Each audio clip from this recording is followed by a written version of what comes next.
2年時間由肥壯大媽變咗我而家咁嘅樣，我究竟做咗啲咩嘢呢？今日就同你哋分享下我成個變靚嘅過程。我試過4個月咧，由70幾公斤減到落50幾公斤，不停做運動，食減肥餐，嗰種辛苦真係冇人知嘅。同埋一直以嚟咧，我五官都唔錯嘅，但係咧個鼻真係我最大嘅困擾。我以前試過埋線啦、打針啦，我仲試過喺呢度插咗條線出嚟，嗰陣時差少少就留咗疤啦。如果睇緊呢條片嘅你冇埋過線嘅話，千祈唔好埋。跟住就到抽脂啦，我第一次抽脂，如果你哋有睇過我以前啲片嘅話，就知道幾鉗。講翻少少就係個醫生帶住一班實習生喺我嗰個位度望住我。其實你而家問我咧，我係咪抽到好瘦咧？我又唔係，我都係有啲肉嘅。但係最近行出去咧，真係有好多人讚，喂，你身材好好啊咁樣，使咁多錢我咪就係為咗聽呢啲咯。跟住咧就到填胸啦，我而家75G啊，仲有我第一次抽嘅時候咧係有抽埋個雙下巴，不過當然啦，佢都係做得唔係咁好啦。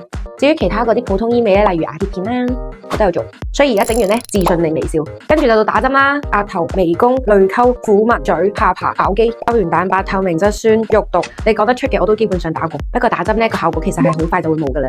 跟住落嚟就到皮膚啦，我夠膽講我個皮膚一定係我全身上下最貴嘅嘢嚟嘅。我由16歲就開始護膚啦，貪靚貪到我去咗做美容師。我仲試過特登飛去韓國打一啲好勁嘅儀器機，呢個都想同大家講下，唔係每一部機打落去你塊面度都啱你。仲有啊，我之前試過打水光針，手打嗰隻，但係個效果咧就係靚咗2個禮拜，然之後恢復期仲要1個星期。我自己嚟講咧，喺呢一世死都唔會再打第2次。講真，我碌完機個效果同打咗針一樣，我做咩要咁痛啊？不過靚咧真係冇標準答案嘅，人自信先係最緊要。好似我咁啦，我一直都覺得自己好靚噶，只不過以前靚，而家仲靚。今期嘅血淚史就講到呢度啦，記得 follow 我啊，拜拜。